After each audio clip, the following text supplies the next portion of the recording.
এবার আসলে আমি আমার মূল বক্তব্যের দিকে ফিরে আসি। আমরা বলেছিলাম যে আমাদের জীবনের সব থেকে মূল টার্গেট হতে হবে জান্নাত, মূল টার্গেট। আপনি জানেন না যে মুহাম্মদুর রাসূলুল্লাহ সাল্লাল্লাহু আলাইহি সাল্লাম তিনি তার জীবনে কিভাবে জান্নাতকে প্রেফার করেছেন, কতটা প্রাধান্য দিয়েছেন, সাহাবায়ে কেরামদেরকে এই শিক্ষাই দিয়েছেন। কিন্তু আমাদের অবস্থা দেখেন, আমরা শুধু দুনিয়া নিয়ে সন্তুষ্ট। দুনিয়া যদি আমাদেরকে কেউ না দেওয়া হয় আমরা অসন্তুষ্ট হয়ে যাই। এটা শুধু আপনাদের কথা বলছি না, আমি আমাকে নিয়েও বলতেছি। আমাদের সবার চরিত্র হয়ে গেছে কেন যেন দুনিয়াবি। আমরা কেন যেন সেই মানুষগুলো পাচ্ছি না যারা শুধু পরকালের জন্য এই জমিনে বেঁচে আছে। কেন যেন আমাদের মধ্যে সেই মানুষগুলো শূন্যতা আমরা দেখতে পাচ্ছি। কিন্তু সাহাবীদের টিমের মধ্যে তাদের সংখ্যাই সবচেয়ে বেশি ছিল, বরং তারা প্রত্যেকটা সাহাবী ছিল আল্লাহমুখী, তারা প্রত্যেকটা সাহাবী ছিল জান্নাতমুখী। তারা দুনিয়াটাকে সামান্যতম পাত্তা দেয়নি। শীর্ষস্থানীয় হচ্ছেন আবু বকর সিদ্দিক রাদিয়াল্লাহু তাআলা আনহু, ওমর রাদিয়াল্লাহু তাআলা আনহু, উসমান, আলী রাদিয়াল্লাহু তাআলা আনহুম আজমাইন। তাদের কথা তো অসংখ্য আপনারা শুনে থাকেন, কিন্তু কয়েকটা পয়েন্ট আমি এখানে উল্লেখ করব। আপনার অন্তরটা ইনশাআল্লাহুল আজিজ জান্নাতমুখী হওয়ার জন্য যথেষ্ট হবে বলে আমি আশা করি ইনশাআল্লাহুল আজিজ। আল্লাহ সুবহানাহু ওয়া তাআলা তিনি আমাদেরকে জান্নাতটাকে এইভাবে পেশ করেছে, আপনি পড়লে আপনার অন্তর জুড়িয়ে যাবে। আর জান্নাত শব্দটাই এমন মনোরম, এত মর্যাদা বা এত শান্তির। জান্নাত মুখে শব্দটা দেখেন, শুনলে আপনার মুখে একটা অন্যরকম ফিলিংস চলে আসে, একটা হাসি চলে আসে। ঠিক তেমনি যখন জাহান্নামের কথাটা বলা হয় আপনার মনের মধ্যে একটা বিষাদ তৈরি আসে, আপনার চেহারাটা একটু ফ্যাকাশে হয়ে যায়। আল্লাহ সুবহানাহু ওয়া তাআলা দুইটা সৃষ্টিকে কি করতে পারে আপনি ভাবেন। কোরআনে আল্লাহ সুবহানাহু ওয়া তাআলা বলছেন, দুনিয়া এবং পরকালকে কম্পেয়ার করে দিয়ে যে আয়াতগুলো রয়েছে, যেটা আপনি সূরা আলে ইমরানের 14 নম্বর এবং 15 নম্বর আয়াতে পাবেন, তাতে আল্লাহ সুবহানাহু ওয়া তাআলা বলছেন, যুয়িনা লিন-নাসি হুব্বুশ শাহওয়াতি মিনান নিসাই ওয়াল বানিনা ওয়াল কানাতিরিল মুকান্তারাতি মিনাজ যাহাবি ওয়াল ফিদ্দা ওয়াল খাইলিল মুসাওয়ামাতি ওয়াল আনআমি ওয়াল হারস ইলা আখিরিল আয়াত। রাসূল সাল্লাল্লাহু আলাইহি ওয়াসাল্লাম উপরে যে আয়াত নাজিল হয়েছে সূরা আলে ইমরান 3 নম্বর সূরার 14 নম্বর আয়াতে বললাম, তাতে আল্লাহ বলতেছেন এই পুরো পৃথিবীটাকে একটা মানুষের জন্য, যুয়িনা লিন-নাস। আল্লাহ মুমিন মুত্তাকি বলেন, আল্লাহ বলছেন মানুষের জন্য আমি এই জমিনটাকে সুশোভিত করে দিয়েছি। তারা মহিলাদেরকে দেখে, তারা সন্তান পেয়ে, তারা বাড়ি গাড়ি পেয়ে, তারা ব্যবসা বাণিজ্য, ক্ষেত খামার, বিজনেস পেয়ে তারা এগুলো নিয়ে ফখর করে, গর্ব করে বা পরিতৃপ্ত হয়। এটা হচ্ছে দুনিয়া। রাসূল সাল্লাল্লাহু আলাইহি ওয়াসাল্লামকে তার পরের আয়াতে আল্লাহ সুবহানাহু ওয়া তাআলা বলছেন, এগুলো হচ্ছে মানুষের সম্পদ। তোমরা যারা মুসলিম, তোমাদেরকে এর চাইতে বেটার কিছু সুসংবাদ দেব? রাসূলকে আল্লাহ বলতেছে, কুল, হে নবী আপনি বলে দেন, আউনাব্বিউকুম বিখাইরিন মিন যালিকুম, এই দুনিয়ার যত নিয়ামত তুমি বান্দা দেখতে পাচ্ছ, আমি কি এই সমস্ত নিয়ামতের চেয়ে তোমাকে উত্তম কিছুর খবর দেব? আল্লাহ তার পরের আয়াতে বলে দিয়েছে। এটা কাদের জন্য? এটা প্রত্যেকটা মুসলিমের জন্য। রাসূল সাল্লাল্লাহু আলাইহি ওয়াসাল্লাম বলছেন, হে নবী, আল্লাহ বলছেন রাসূলকে আপনি বলে দেন, কুল আউনাব্বিউকুম বিখাইরিন মিন যালিকুম, এই যত নিয়ামত তোমরা দেখতে পাচ্ছ, আমি কি আল্লাহর পক্ষ থেকে এর চেয়ে উত্তম কিছুর সংবাদ তোমাদেরকে দেব? রাসূল সাল্লাল্লাহু আলাইহি ওয়াসাল্লাম বলছেন, সেটা কি? লিল্লাযিনা তাকাউ, যারা মুত্তাকি, আল্লাহকে ভয় করে চলে, এই দুনিয়া থেকে পরহেজ করে চলে, হারামভাবে সব কিছু গ্রহণ করে নেয় না, এমন ব্যক্তিদের জন্য আল্লাহ কি রেখেছে? রাসূল সাল্লাল্লাহু আলাইহি ওয়াসাল্লাম বলছেন, লিল মুত্তাকিনা ইনদা রাব্বিহিম জান্নাত তাজরি মিন তাহতিহাল আনহার। মুত্তাকিদের জন্য আল্লাহ দুনিয়ার থেকে শ্রেষ্ঠ একটা জায়গা প্রস্তুত করে রেখেছে, যে জায়গাটার নাম হচ্ছে জান্নাত, যার তলদেশে ঝর্ণাধারা প্রবাহিত হয়। এটা হচ্ছে সূরা আলে ইমরানের একটা আয়াত। কত মনোরম করে আল্লাহ এই জান্নাতকে সৃষ্টি করেছে, কত দামি এই জান্নাত। আল্লাহ সুবহানাহু ওয়া তাআলা বলছেন সেখানে কি আছে? ওয়া আজওয়াজুন মুতাহহারাতুন। আপনারা হয়তো এই আয়াত অনেকবার পড়েন কিন্তু ভালো করে লক্ষ্য করেন না। আল্লাহ যেখানেই জান্নাতের রমণীদের কথা বলেছে, জান্নাতের হুর বলেন, আপনারা স্ত্রী বলেন, দুনিয়াবি স্ত্রীও জান্নাতি মহিলা যারা হবে, আল্লাহ প্রত্যেকবারই মুতাহহারাত শব্দটাকে উল্লেখ করে দিয়েছে। কেন? আল্লাহ সুবহানাহু ওয়া তাআলা বলছেন, বান্দা তাদেরকে এতটা পবিত্র করে রাখা হবে সেই জায়গায়, তারা ফিজিক্যালি কোনো অপবিত্র হবে না।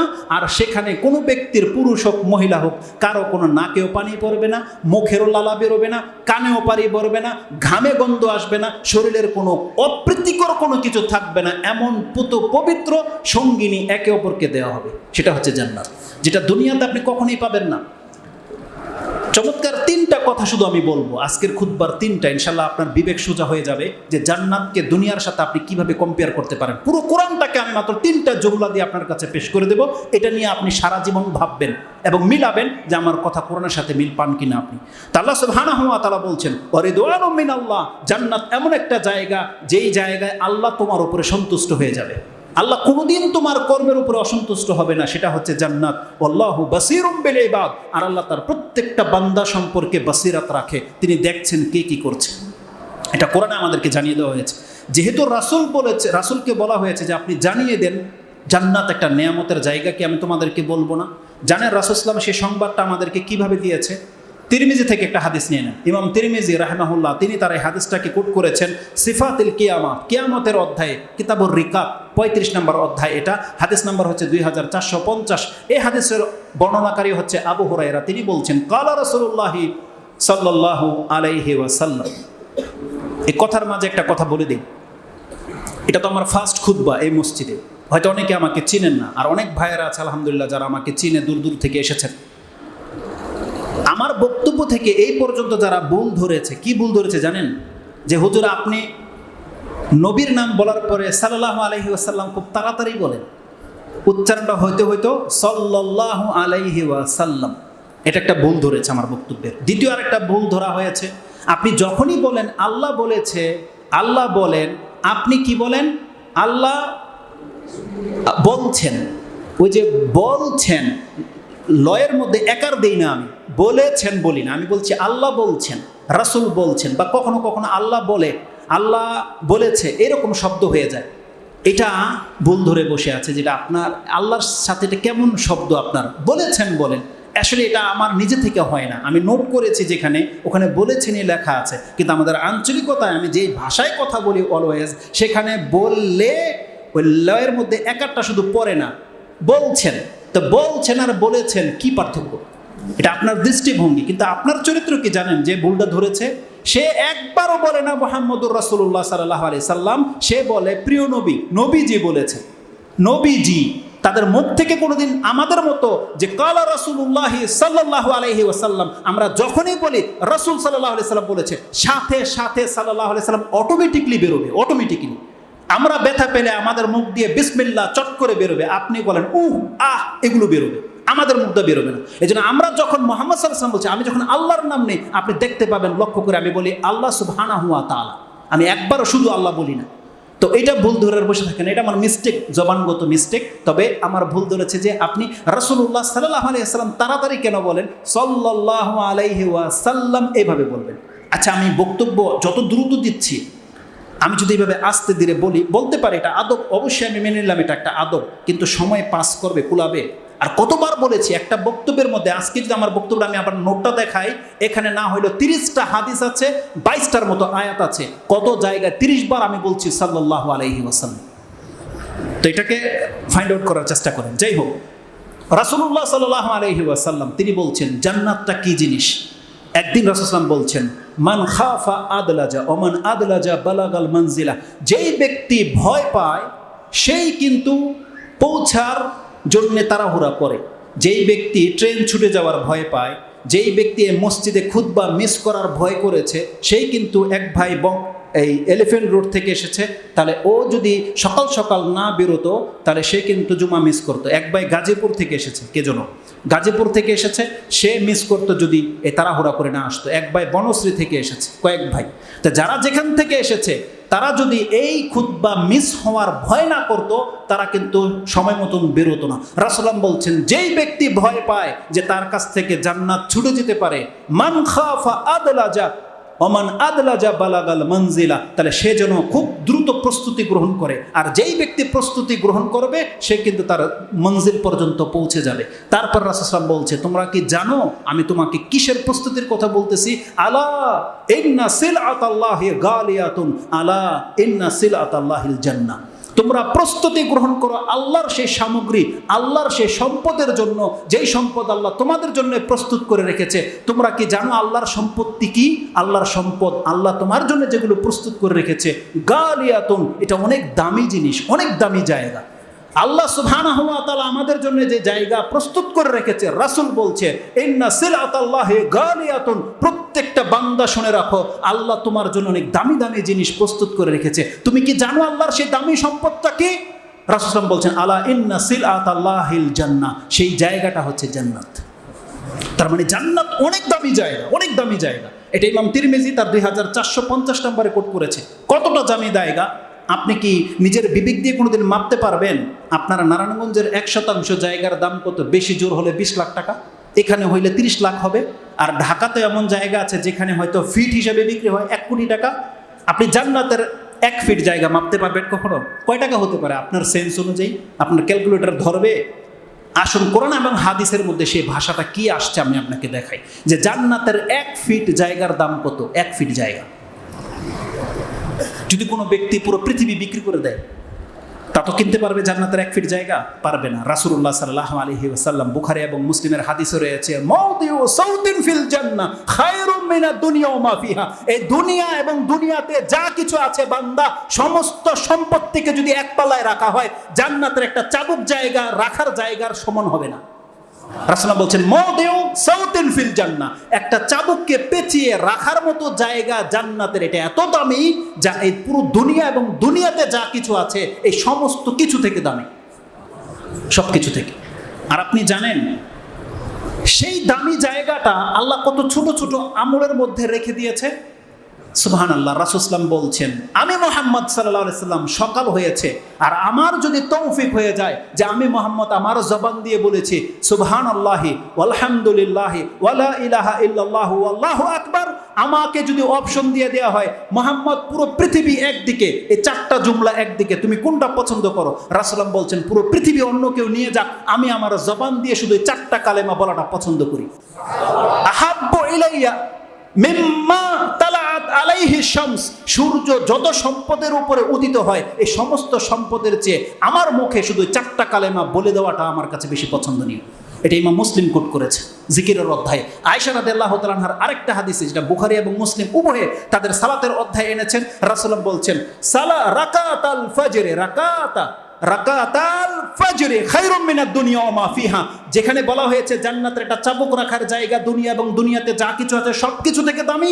রাসূল বলছেন, বান্দা তোমার 2 রাকাত ফরজ নামাজের মূল্য কত এটা তো পৃথিবীর কোনো ব্যক্তি নির্ধারণ করতে পারবে না। ফরজ নামাজ, আমি শুধু তোমাকে 2 রাকাত সুন্নত নামাজের প্রাইস কত, তার দাম কত আমি বলে দিই। রাসূল বলছেন, ফজরের 2 রাকাত সুন্নত পৃথিবী এবং পৃথিবীর মাঝে যা আছে সব কিছু থেকে দামি। তার মানে 2 রাকাত সুন্নত নামাজের দাম চুকাতে গেলে পুরো পৃথিবীকে বিক্রি করে তারপর আপনার দিতে হবে। এই জন্য আল্লাহ বলছেন, বান্দা ইবাদতের জন্য তোকে আমি দুনিয়াতে কিছুই দেই না, তার প্রত্যেকটা ইবাদত এত দামি, এটা আমি পুরা করবো তোকে জান্নাতে, জান্নাত দিয়ে তোকে পুরা করা হবে। রাসূল সাল্লাল্লাহু বলেছেন আবু যার অথবা আবু সাঈদ খুদরিকে, তোমাকে আমি বলবো না জান্নাতের গুপ্ত ভান্ডারটা কিভাবে রাখা হয়েছে গুপ্ত করে?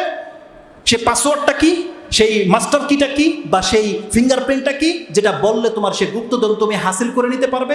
বলছে, বালা ইয়া রাসূল, অবশ্যই বলেন। রাসূল বলছেন, সেই পাসওয়ার্ডটা হচ্ছে লা হাওলা ওয়ালা কুওয়াতা ইল্লা বিল্লাহ। যেই ব্যক্তি একবার মুখে বলবে, একবার তার জন্য বরাদ্দ হয়ে যাবে জান্নাত, সেই গুপ্তধনের ফেরেশতারা আপনার জন্য নিয়ে রেডি, আপনি গেলেই আপনাকে দেওয়া হবে। কেন? বান্দা ওই দিন তুমি একবার লা হাওলা ওয়ালা কুওয়াতা ইল্লা বিল্লাহ বলেছিলে, ওর জন্য এই গুপ্ত ভান্ডারটা তোমার নামে পাশ হয়ে গেছে। এটা হচ্ছে ইবাদত। আল্লাহ বলছেন ইবাদত হলো নেয়ামত, কিন্তু আমরা একবারও ফিল করি না। কোরআনের আয়াত তো আমরা অহরহ পড়ি। আল্লাহ কি বলেছেন? আল-ইয়াউমা আকমালতু লাকুম দীনাকুম ওয়া আতমামতু আলাইকুম নি'মাতি।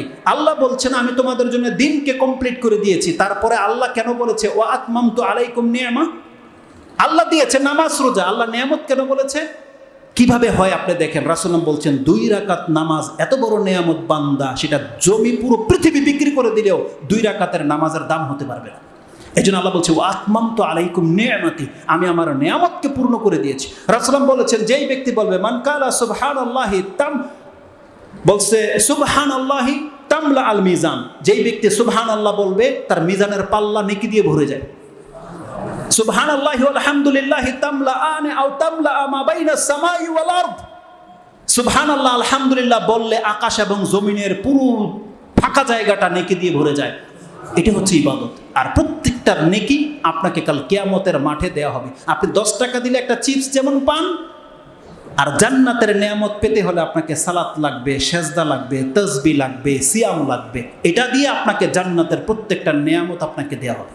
এই জন্য আপনি জান্নাত কামনা করবেন। কতটা দামি জান্নাত এটা! রাসূল কি বলেছেন? মাওদিউ সাউতিন ফিল জান্নাহ খায়রুম মিনাদ দুনিয়া ওয়া মা ফিহা। জান্নাতের একটা আধা হাত জায়গা, চাবুক রাখার জায়গা। বান্দা এই জমিন, এই দুনিয়ার মধ্যে যা আছে সবগুলো থেকে শ্রেষ্ঠ।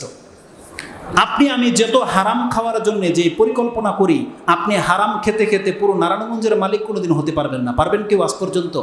আর আল্লাহ সুবহানাহু ওয়া তাআলা বলছেন, বান্দা তোর এই সমস্ত প্রচেষ্টা শুধু এই দুনিয়ার জন্যে, অথচ তুই একটু সামান্য প্রচেষ্টা করলে তুই জান্নাত পেয়ে যেতে পারবি। জান্নাত, আল্লাহ বলছেন তোমরা জান্নাতমুখী হও। একজন দামি জান্নাত কি পাবেন আপনি কোনোদিন কল্পনাও করতে পারেন না। যারা আল্লাহর ইবাদত করেন, যারা তাওহীদবাদী মুসলিম, যারা 5 ওয়াক্ত সালাত আদায় করেন, আপনি কি জানেন যে আল্লাহ আপনার জন্য কি রেখেছে? আপনি কোনোদিন এটা আমি আপনাকে বুঝাইতে পারব না। কিন্তু ওই একটা ব্যক্তির কথা বলবো, যেই ব্যক্তি জ্বলে জ্বলে জীবনের শেষ মুহূর্তে জান্নাত পাবে, একেবারে সর্বনিম্ন মানের জান্নাতি, ওকে আল্লাহ কি দিবে এটা বললে হয়তো আপনার মনটা ভরে যাবে। আর আপনি আপনি এটা শোনার পরে বলবেন, আমি আল্লাহ ওটাও হলে আমার জন্য যথেষ্ট। কিন্তু জানেন না আল্লাহ আপনার জন্য জান্নাতুল ফেরদৌস প্রস্তুত করে রেখেছেন। মূসা আলাইহিস সালাম তিনি আল্লাহকে একদিন জিজ্ঞাসা করেছে, আল্লাহ সুবহানাহু ওয়া তাআলাকে, কালা মূসা রাব্বাহু, তার রবকে জিজ্ঞেস করেছে, কালা মূসা রাব্বাহু, তার রবকে জিজ্ঞেস করেছে, মা আদনা আহলিল জান্নাতি মানজিলাতান, আল্লাহ সর্বনিম্ন জান্নাতের স্থানটা কি হবে, কি পাবে? সর্বনিম্ন মানের জান্নাতে, সর্বশেষ জান্নাতে কি পাবে, তার জন্য আপনি কি রেখেছেন? সুবহানাল্লাহ। আল্লাহ সুবহানাহু ওয়া তাআলা মূসা আলাইহিস সালামকে জবাব দিচ্ছেন, তিনি বলছেন, কালা হুয়া রাজুলুন, সে এমন এক ব্যক্তি হবে, ইয়াজিউ বাদা মা উদখিলা আহলুল জান্নাতিল জান্নাতা, সমস্ত জান্নাতীরা জান্নাতে যখন জায়গা দখল করে নেবে, জান্নাতে ঢুকে জায়গা পেয়ে যাবে, ওই সর্বশেষ একটা ব্যক্তিকে, যে সর্বশেষ জান্নাতে যাওয়ার হক পেয়ে যাবে, ওকে জাহান্নাম থেকে উঠানো হবে এবং ওকে জান্নাতে নিয়ে আসা হবে। তারপরে সেই ব্যক্তিকে বলা হবে, তাকে বলা হবে, ফায়াকুলু লাহু উদখিলুল জান্নাহ, তাকে বলা হবে উদখুল আল জান্নাহ, তুমি জান্নাতে প্রবেশ করো। সেই ব্যক্তি প্রবেশ করে ফিরে এসে বলবে, ফায়াকুলু আয় রাব্বি, হে আমার প্রতিপালক, কাইফা ওয়া কাদ নাযালান নাসু মানাজিলাহুম, সবাই সবার জায়গা দখল করে নিয়েছে, এখন আমি আমার জান্নাত কিভাবে পাবো? সবাই তো সবার জায়গা রাষ্ট্র দখল করে নিয়েছে, এখন আমার জায়গাটা কোথায়? এটা কি করে হতে পারে? সুবহানাল্লাহ। সেই ব্যক্তিকে আল্লাহ জবাব দিয়ে বলছে, ওয়া আখাযু ওয়া আখাযাতিহিম, এবং আল্লাহ সুবহানাহু ওয়া তাআলার কাছে সেই ব্যক্তি বলছে, সবাই তো তার তার জায়গা নিয়ে নিয়েছে, এখন আমার কি হবে? ফায়াকুলু লাহু, আল্লাহর পক্ষ থেকে সেই ব্যক্তিকে বলা হবে, আতারদা আইয়াকুনা লাকা মিসলু মুলকি মালিকিন মিন মুলুকিদ দুনিয়া, আচ্ছা তোকে যদি এখন একটা পৃথিবীর শাসক, মালিক, যতটার মালিক হয় এতটা মালিক তোকে যদি করে দিই, তাতে কি তুই রাজি? একজন সর্বনিম্ন জান্নাতীকে আল্লাহ বলবে যে পৃথিবীর একটা মালিক যতটা মূলকত্বের মালিক ছিল, আমি যদি তোকে আজকে এতটার মালিক করে দিই, তুই কি তাতে রাজি, সন্তুষ্ট হয়ে যাবি? একটা পৃথিবীর মালিক কে ছিল? যুলকারনাইন, পুরো পৃথিবীকে শাসন করেছে, চয়ে বেরিয়েছে। ওমর রাদিয়াল্লাহু তাআলা অর্ধেক পৃথিবীর বাদশা ছিলেন না? অর্ধেক পৃথিবীর বাদশা। এরকম বহু মালিক আমাদের মতো রাষ্ট্রের প্রেসিডেন্ট না, আমাদের প্রধানমন্ত্রী না, তাকে আজকে আপনারা চাইলে কালকে আউট, কিন্তু মালিক কিন্তু মালিক। যেমন মালিক হতো আগের সাম্রাজ্যগুলো, ওমর রাদিয়াল্লাহু তাআলা ছিলেন মালিক। যেমন বললাম যুলকারনাইন, তারা পুরো পৃথিবীর সাম্রাজ্যের মালিকত্ব তাদের মধ্যে ছিল। সম্রাট শাহজাহান বা এরকম বলা হয়। তোকে যদি এমন পৃথিবীর কোনো একটা মালিকের একটা মালিকত্ব দিয়ে দেয়, তুই তো তুই রাজি? সেই কে রাজি না হবে বলেন? কে রাজি না হবে? সেই ব্যক্তি বলতেছে, ইয়া আল্লাহ সুবহানাহু ওয়া তাআলা, তিনি বলছেন, ফায়াকুলু রাব্বি রাদিতু রাব্বি, রব আমি সন্তুষ্ট, আমি রাজি, আমাকে এতটা দিয়ে দিলে যথেষ্ট। রাসূলুল্লাহ সাল্লাল্লাহু আলাইহি ওয়াসাল্লাম এবার বলেন তাকে কি বলেছিল। রাসূল সাল্লাল্লাহু আলাইহি ওয়াসাল্লাম বলছেন, সেই ব্যক্তিকে বলা হবে, ফায়াকুলু লাকা যালিকা মিসলাহু, এটা একটা মালিকের মলুকত্ব যত ছিল তোকে দেয়া হলো, মিসলাহু ওয়া মিসলাহু ওয়া মিসলাহু ওয়া মিসলাহু ওয়া ক্বালা ফিল খামিসাতি রাদিতু রাব, যখন বলা হবে তোকে পৃথিবীর 5টা মালিকের মলুকত্ব দিয়ে দেওয়া হলো, পঞ্চমবার সে বলবে, আল্লাহ আমি রাজি এবং সন্তুষ্ট। পৃথিবীর 5টা মালিকের মালিকত্ব একজন সর্বনিম্ন জান্নাতীকে দিয়ে দেওয়া হবে, এটাই শেষ নয়। সে যখন বলে দেবে আল্লাহ আমি রাজি, সন্তুষ্ট হয়ে গেছে, তখন আল্লাহ সুবহানাহু ওয়া তাআলার পক্ষ থেকে বলা হবে, ফায়াকুলু লাকা হাযা ওয়া আশরাতু আমসালিহা, বান্দা আমি প্রত্যেকটা ব্যক্তির সাথে ওয়াদা করেছিলাম, তুই যা ভালো কাজ করবি আমি আমার পক্ষ থেকে 10 গুণ দিব। এটা ছিল তোর মুসলিম হওয়ার প্রমাণ। আমি আল্লাহ তোর এরকম 5টা মালিকের জায়গায় আমার পক্ষ থেকে আরো 10 গুণ বাড়িয়ে দিলাম, তোকে আমি 50টা মালিকের মূলকত্ব আজকে ধার্য করে দিছি। রাসূলুল্লাহ কি বলেছে? এটা হচ্ছে সর্বশেষ জান্নাতের জান্নাত, সর্বশেষ জান্নাতের জান্নাত। এই হাদিসটাকে ইমাম মুসলিম কোট করেছেন কিতাবুল ঈমান। আপনি তো হয়তো ভাববেন যেটা হয়তো ওই পুঁথির কাহিনীর মতো মুসা আলাইহিস সালামের ঘটনা হয়ে গেল, হয়তো আপনার অত সন্তুষ্ট হতে পারেননি, কিন্তু এই হাদিস ইমাম মুসলিম কোট করেছে তার ইমানের অধ্যায় 353 নম্বর হাদিস। এখন এটা নিম্নমানের জান্নাতের কথা বললাম, এখন বড় জান্নাতের কথা রয়ে গেছে, 1:30 বেজে গেছে, এর বেশি বললে আপনাদের মাথা খারাপ হয়ে যাবে। আমি আমার পুরো বক্তব্যটাকে 3টা খুতবা লেগে যাবে, আমি শুধু সার কথা বলে দিই কেন আমি এই বক্তব্যটা আজকে আপনার জন্য চুজ করেছি। কয়েকটা ঘটনা রয়েছে। একটা ঘটনা হচ্ছে একটু পরেই একটা হাদিস বলবো। একটা ঘটনা রয়েছে, একটা কালো মহিলা, তার অসুস্থতা ছিল, মির্গি ব্যারাম ছিল। সে বলেছিল, ইয়া রাসূলুল্লাহ আপনি আমার জন্য দোয়া করেন যাতে করে আমার মির্গির ব্যারাম ভালো হয়ে যায়। সেই মহিলাকে রাসূলুল্লাহ বলেছিল, তুমি কি রাজি আমি যদি তোমাকে বলি যে এই মৃগী ব্যারাম আমি বললে এখন দোয়া করলে তোমার দোয়া কবুল হয়ে যাবে, তোমার মৃগের ব্যারাম ভালো হয়ে যাবে, আর তুমি যদি বলো এর জন্য তুমি জান্নাত চাও তাহলে চাইতে পারো। সে মহিলা বলেছিল, ইয়া রাসূলুল্লাহ তাহলে আমি জান্নাতি চাই, আমার রোগ থেকে যাক। সে মহিলা বলেছিল, আমি জান্নাতি চাই, আমার রোগ থেকে যাক। ফেরাউনের স্ত্রী মরার সময় কি বলেছিল আপনি কি জানেন? কি বলেছিল? ফেরাউনের স্ত্রী মরে যাচ্ছে, কোনো মর্যাদা নাই, শেষ সময় ঈমান এনেছে, কোনো আমলও করেনি, কিন্তু আল্লাহর কাছে কি চেয়ে বসে আছে জানেন? দারাবাল্লাহু মাসালাল লিল্লাযিনা আমানু ইমরাতা ফিরআউনা ইয ক্বালাত, যখন সে বলেছিল রব্বি বিনিলি ইনদাকা বাইতান ফিল জান্নাহ, সামান্য কিছু চেয়েছিল। একজন মুমিন বান্দা কি হতে পারে? সে আল্লাহর কাছে বলে দিয়েছে, আল্লাহ আমি তোমার প্রতি ঈমান এনেছি, আমার ঘরটা আল্লাহ তোমার কাছে যেন হয়। ইনদাকা বাইতান ফিল জান্নাহ, আল্লাহ আমার জান্নাতটা যেন আল্লাহ তোমার নিকটে হয়। ফেরাউনের স্ত্রী বলে দিয়েছিল এটা, আর আল্লাহ যে কবুল করেছে, যার ফলে কোরআনের আয়াত নাজিল করে দিয়েছে, যেই আয়াতটি আপনি 66 নম্বর সূরার একেবারে শেষ দিকে পেয়ে যাবেন, 10 নম্বর আয়াতে পেয়ে যাবেন। তার ঘরের পাশে আমি থাকতাম, আমি মাঝে মাঝে রাসূল আমাকে অজুর পানি এনে দিতাম। একদিন অপশন পেয়ে গেলাম, রাসূল আমাকে বলে দিয়েছে, সাল রাবিয়া তুমি আমার কাছে কিছু চাও। অভাবী দরিদ্র সাহাবী ছিল, অজুর পানি এনে দিয়েছে। রাসূল কি জানে সে কি চাইবে? যদি উট গরু ছাগল কিছু চাইতো দিয়েই দিত। সে বলে ফেলে দিয়েছে, আসআলুকা মুরাফাকাতাকা ফিল জান্নাহ, ইয়া রাসূলুল্লাহ আমি আপনার সাথে জান্নাতে থাকতে চাই। আওয়া গায়রা যালিক, রাসূল বলছে রাবিয়া এছাড়া অন্য কিছু চাও? বলছে অন্য কিছু? আওয়া গায়রা যালিক, বলছে হুয়া যাকা, ইয়া রাসূল আমি ওইটাই চাই, আমি আপনার সাথে জান্নাতে থাকতে চাই। তখন রাসূল বলছেন আইনি আলা নাফসিকা বিকাসরাতি সুজুদ, তিনি বলেন যে তুমি পাবে না, বরং রাসূল বলেছেন তাহলে রাবিয়া এটাই গ্যারান্টি রয়ে গেল, তুমি ওই জায়গাতে যাওয়ার জন্য অধিক মাত্রায় নফল সালাত আদায় করো। নফল সালাত আদায় তাকে গ্যারান্টি দিয়ে দিলেন রাসূল।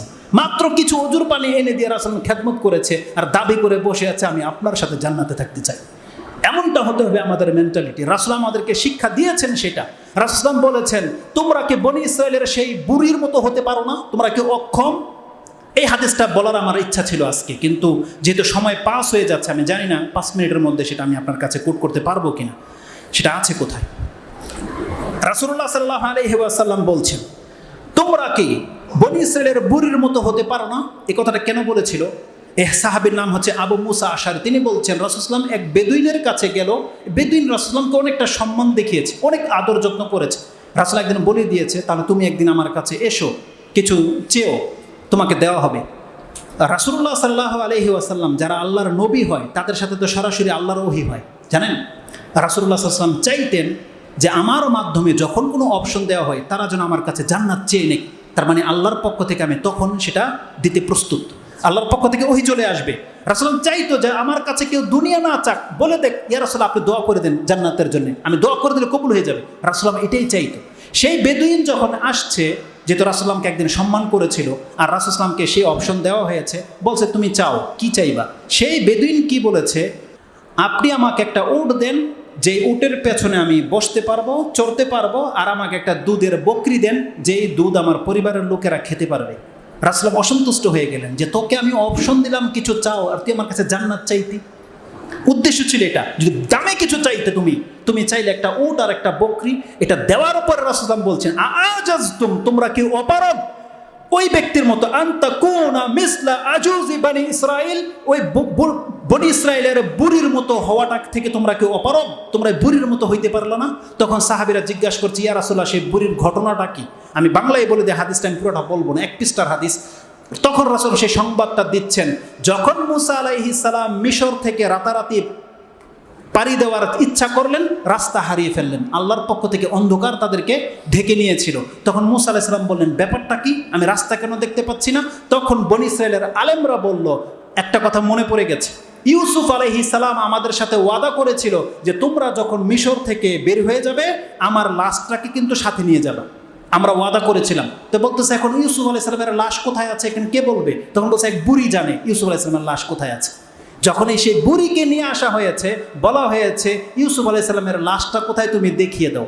দেখেন নবীদের সাথে কিভাবে ডিল করতে হয়। সেই বুড়ি বলছে আমার একটা ওয়াদা করতে হবে।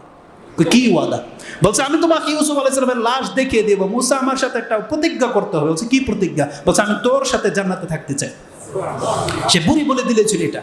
ও কারাহা জালিকা, সে বুড়ি কি বলেছিল? মিন বানি ইসরাঈলা ফাজাআসা ইলাইহিম ফাকালা দুল্লানি আলা কবরি ইউসুফ ফাকালা আকুনু মাআকা ফিল জান্নাহ, আমি তোমার সাথে জান্নাতে থাকতে চাই। ফাকারিহা আইয়ুতা, রাসূল মুসা আলাইহিস সালাম অপছন্দ করলেন যে এই ওয়াদা আমি কি করে করতে পারি, তার কাছে অনেক ভারী মনে হলো, সে অপছন্দ করলেন না। আল্লাহর পক্ষ থেকে ওহী নাজিল করে মুসাকে জানিয়ে দেওয়া হয়েছে ফাআউহাল্লাহু ইলাইহি আন আতিহা হুকমাহা, সে যে দাবি করেছে তুমি মুসা রাজি হয়ে যাও। তার মানে তাকে বলে দাও, এই বুড়ির এই আকাঙ্ক্ষাকে আল্লাহ পুরা করে দিয়েছে। এটা ছিল ঘটনা যে একটা ছোট্ট কাজ বুড়ি ধারণ করে রেখেছে। তার দাবিটা কি? সে মুসা আলাইহিস সালামের সাথে সেই জান্নাত চায় যেই জান্নাত মুসা আলাইহিস সালাম থাকবে। আর এই হাদিস কোট করেছে কেটা? ইবনে হিব্বান। ইবনে হিব্বানের মধ্যে হাদিস ৭২৩ এবং মুসনাদে আবি ইয়ালাতে ৭২৫৪ এবং মুস্তাদরাক আলা সাহিহাইনে লিল হাকিম হাদিস হচ্ছে ৩৫23 ৩৫২৩ নম্বরে রয়েছে। আমাদেরকে সেই বুড়ির মতো হতে হবে। আপনি ১ টাকা দান করে আল্লাহর কাছে জান্নাতি চাইবেন, ২ রাকাত নামাজ পড়ে আপনি আল্লাহর কাছে জান্নাতি চাইবেন, আপনি আপনার ছোট ভাই বোনকে মানুষ করতেছেন এটা আপনি জান্নাতি চাইবেন, আপনি আপনার ফ্যামিলিতে যে টাকা খরচ করেন এর বিনিময়ে আপনি জান্নাতি চাইবেন। এই জমিনে আপনি যদি কোনো ভালো কাজ করে থাকেন, ওয়াজ মাহফিলে টাকা দেন বা যাই করেন, রাস্তাঘাট করে দিচ্ছেন, দেখেন প্রত্যেকটা ব্যক্তির এই কর্মের বিনিময়ে আপনি জান্নাতকে টার্গেট করে নেন। এই শিক্ষায় আমাদেরকে কোরআন হাদিস দেওয়া হয়েছে, এটাই শিক্ষা। এছাড়া আপনি আল্লাহর কাছে আর কিচ্ছু চায়েন না। অধম কিছু মানুষ রাস্তাঘাটের মধ্যে ৫ টাকা ১০ টাকার জন্য আল্লাহর ওয়াস্তে ভিক্ষা করে, যেটা হাদিসে নিষেধ করা হয়েছে। অথচ আমাদেরকে বলা হয়েছে আল্লাহতে যদি কিছু চাইতে হয় তুমি জান্নাত চাও, জান্নাত চাও আল্লাহর কাছে। দুনিয়া কারো কাছে হাত পাইতো না। তোমার কষ্টটাকে যেভাবে হোক পার হয়ে যাবে, তুমি জান্নাত চাও। কারণ জানেন যে হাদিসগুলো আমি জড়ো করেছিলাম, কিন্তু হাদিস বলার মতো সময় আমার হাতে নাই। আমি আপনাকে দেখাতাম যে একটা অভাবী ব্যক্তিকে শুধু জান্নাতে ঢুকিয়ে দিয়ে বের করে দিলে ওর জীবনের সারা জীবনের কষ্ট দূর হয়ে যাবে। জান্নাত এমন একটা জায়গা। সর্বশেষ যেটা হাদিস আমি বলেছিলাম যে আমি আপনাকে বলবো কেন আমি এই বক্তব্যটাকে রেডি করেছিলাম, একটা হাদিসের বিনিময়ে, যে মুহাম্মদুর রাসূলুল্লাহ সাল্লাল্লাহু আলাইহি ওয়াসাল্লাম তিনি তার জীবনে জান্নাতকে কিভাবে প্রাধান্য দিতেন। একটা লম্বা ঘটনা আপনারা জানেন যে সূরা তাহরিমের সেই ঘটনা, যে রাসূলুল্লাহ সাল্লাল্লাহু আলাইহি ওয়াসাল্লাম তিনি তার স্ত্রীদেরকে করেছিলেন, তাদের কাছ থেকে ১ মাসের ইলা করেছিলেন যে তাদের সাথে তিনি সাক্ষাৎ করবে না। রাসূল সাল্লাল্লাহু আলাইহি ওয়াসাল্লাম গিয়ে তার কমরার মধ্যে শুয়ে আছেন। ওমর রাদিয়াল্লাহু তাআলার কাছে খবর চলে গেছে যে রাসূল সাল্লাল্লাহু আলাইহি ওয়াসাল্লাম তাদের সব স্ত্রীদেরকে তালাক দিয়ে দিয়েছে। তার মধ্যে একজন ওমর রাদিয়াল্লাহু তাআলার মেয়ে হাফসা রাদিয়াল্লাহু তাআলা ছিলেন। ওমর রাদিয়াল্লাহু পেরেশান যে আমার মেয়েকে তালাক দিয়ে দেওয়া হয়েছে।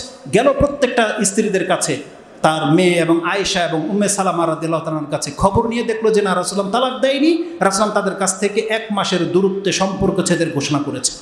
তখন রাসূল সাল্লাল্লাহু আলাইহি ওয়াসাল্লাম এক ঘরে ছিল। ওমর রাদিয়াল্লাহু তাআলা ব্যথিত অন্তর নিয়ে রাসূল সাল্লাল্লাহু আলাইহি ওয়াসাল্লামের সাথে সাক্ষাৎ করার ইচ্ছা করেছে। গিয়ে দেখে একজন কালো গোলাম পাহারাদার। বলা হয়েছে রাসূলকে বলো যে ওমর ইবনুল খাত্তাব এসেছে। ওমর রাসূল সাল্লাল্লাহু আলাইহি ওয়াসাল্লামের সাথে দেখা করতে চায়, সাহস পাচ্ছে না দেখা করতে, বলছে অনুমতি নিয়ে আসা হোক। যখন ওমর রাদিয়াল্লাহু তাআলাকে অনুমতি দিয়ে দেওয়া হয়েছে, তিনি পুরো ঘটনা বলার পরে ওমর রাদিয়াল্লাহু তাআলা কিছুক্ষণ বসেছিলেন। রাসূল সাল্লাল্লাহু আলাইহি ওয়াসাল্লাম তখন একটা ঘরে শুয়েছিলেন। ওমর রাদিয়াল্লাহু ঘরে ঢুকে এদিক সেদিক তাকালেন। কেমন হতে পারে একটা রাসূল ইসলামের জায়গা, কেমন হতে পারে? ওমর রাদিয়াল্লাহু তাআলা বলছেন আমি যেটা দেখেছি রাসূল ইসলামকে, কি দেখেছি তিনি বলছেন ওয়া ইন্নাহু লা আলা হাসিরিন মা বাইনাহু ওয়া বাইনা শাইইন, আমি রাসূল ইসলামকে দেখেছি একটা চাটাইয়ের উপরে শুয়ে আছে, তার দেহ আর চাটাইয়ের মাঝে কোনো কাপড় ছিল না, খালি গায়ে, চাটাইয়ের উপরে কিছু নেই, কোনো আমাদের মতো কার্পেট নাই, ম্যাট্রেস নাই, পর্দা নাই, একটা চাটাইয়ের উপরে রাসূল ইসলাম শুয়ে আছে। তার বালিশটা ছিল ওয়া তাহতা রাসিহি ইসাদাতুন মিন আদামিন হাসুহা লিফ, যেই বালিশ ছিল চামড়ার, আর চামড়ার তুলাগুলো কি ছিল? আমাদের বালিশে তো কি থাকে, শিমুল তুলা। রাসূল নামের বালিশে কি ছিল? ওই গাছের ছাল, লিফ, শুকনা নরম ছালগুলো দিয়ে বালিশ বানানো ছিল। সেই বালিশের উপরে রাসূল শুয়ে আছে চাটাইয়ের উপরে। দেয়ালটার দিকে ঘুরে তাকিয়ে দেখে কোনো সম্পদ নাই, শুধুমাত্র মাথার কাছে একটা পানির মশক। এটা দেখে রাসূলুল্লাহ যখন উঠে বসেছে, ওমর রাদিয়াল্লাহু আনহু দেখুন রাসূলুল্লাহের পিঠের মধ্যে চাটাইয়ের দাগ লেগে গেছে। ফাবাকা, কেঁদে দিয়েছে। রাসূলুল্লাহের সেই চাটাইয়ের ছাপগুলো দেখে কেঁদে দিয়েছে। ওমর রাদিয়াল্লাহু তাআলা বলছেন, মা ইউবকিক, ওমর তোমাকে কিসে কাঁদালো, কেন তুমি কাঁদছো? তখন বলতেছি, ইয়া রাসূলুল্লাহ, ইন্না কিসরা ওয়া কাইসার ফিমা হুম ফি। কিসরা এবং কাইসার আল্লাহর রাসূল এই জমিনের মধ্যে কত শান শৌকতের সাথে আছে। ও আনতা রাসূলুল্লাহ, আর আপনি হচ্ছেন আল্লাহর রাসূল, আর আপনার বডির এই অবস্থা, চাটাইয়ের দাগ লেগে আছে আপনার পিঠের মধ্যে। তখন রাসূলুল্লাহ বলছেন, ওমর তুমি কি এটাতে সন্তুষ্ট নও? আমা আনতারদা, তুমি কি সন্তুষ্ট নও? আমা তারদা আনতা কুন আলাহুমুদ দুনিয়া ওয়ালানাল জান্নাহ। আল্লাহ সুবহানাহু ওয়া তাআলা কিসরা কাইসরা এই হিন্দু খ্রিস্টান বৌদ্ধ সমস্ত জাতির জন্য আল্লাহ দুনিয়া দিয়ে দিয়েছে, আর আমাদের সাথে ওয়াদা করেছে আমাদেরকে দিবে জান্নাতে। ওমর তুমি কি এটাতে সন্তুষ্ট নও? রাসূলুল্লাহ বলছেন, ওমর তুমি কি সন্তুষ্ট নও যে তোমার আমার সাথে ওয়াদা করা হয়েছে জান্নাতের, ওদেরকে আল্লাহ দুনিয়া দিয়ে দিয়েছে? তাহলে প্রত্যেকটা মুসলিমের সাথে আল্লাহ ওয়াদা করেছে, মুসলিম তোমরা কি সন্তুষ্ট নও? তোমাদেরকে যে জন্য আল্লাহ জান্নাত প্রস্তুত করে রেখেছে, তোমরা কি সন্তুষ্ট নও? আল্লাহ বলছেন, কাফেরদের দিকে তুমি তাকাও না, হারাম দিকে তুমি যেও না। আল্লাহ কি বলেছে? রাসূলুল্লাহ বলেছেন, এলান করে জেনে নাও, আলা লা ইয়াদখুলুল জান্নাহ ইল্লা নাফসুন মুসলিমাতুন। প্রত্যেকটা বান্দা কান খাড়া করে শুনে রাখেন। রাসূলুল্লাহ বলেছেন, তোমরা সবাই শুনে রাখো, জান্নাতে কেউ ঢুকতে পারবে না, একমাত্র মুসলিম ছাড়া কেউ ঢুকতে পারবে না জান্নাতে। আর আল্লাহ আমাদেরকে মুসলমানের ঘরের জন্ম দিয়েছে, আল্লাহ এখন পর্যন্ত আমাদেরকে মুসলিম করে বাঁচিয়ে রেখেছে। আল্লাহ সুবহানাহু ওয়া তাআলা যেন আপনাকে ওয়াদা করেই দিয়েছে, বান্দা তুই মরলে জান্নাত পাবি। আপনি বলেন আল্লাহর কাছে আপনি আর কি চান? কি চান আপনি আল্লাহর কাছে? অতএব এই জান্নাতকে যেন আমরা হারিয়ে না ফেলি আমাদের কর্মের দ্বারা, আমাদের বদ আকীদার দ্বারা। আমরা আল্লাহর কাছে এখন আশ্রয় চাচ্ছি, আমরা আল্লাহর কাছে জান্নাত চাচ্ছি। আল্লাহুম্মা ইন্না নাসআলুকাল জান্নাতুল ফিরদৌস। আল্লাহ আমরা তোমার কাছে জান্নাতুল ফিরদৌস চাচ্ছি। ওমা কাররাবা ইলাইহা মিন কাওলানা ওয়া আমাল। আল্লাহ যেই কথা এবং কাজ আমাদেরকে জান্নাতের দিকে নিয়ে যায়, আল্লাহ তুমি আমাদের জবান থেকে আমাদের কর্ম থেকে ওই কাজ করিয়ে নাও যেটা আমরা জান্নাতুল ফিরদৌস পেয়ে যাব। আল্লাহ আমরা তোমার কাছে জাহান্নামের আগুন থেকে আশ্রয় চাচ্ছি। আল্লাহ সেই কর্ম থেকে তুমি আমাদেরকে বাঁচিয়ে রাখো যেই কর্ম আমাদেরকে জাহান্নামের দিকে নিয়ে যায়। জান্নাতে নিয়ে যায় এমন কর্মের মধ্যে সব থেকে উত্তম কর্ম হচ্ছে সালাত। আসছে রমজান মাস, এই রমজানে আপনাকে প্রতিজ্ঞা করতে হবে আজকে যে ইনশাআল্লাহুল আজিজ এই রমজানে আমি আমার জীবনের সমস্ত পাপকে আল্লাহর কাছে মাফ করিয়ে ছাড়বো, আমি জান্নাতে হয়ে ছাড়বো। এর জন্য আপনি ইবাদতে মশগুল হয়ে যান এবং আপনার দানের হাতটাকে প্রশস্ত করে নেন, আপনার দান সৎকার হাতটাকে প্রশস্ত করে দেন।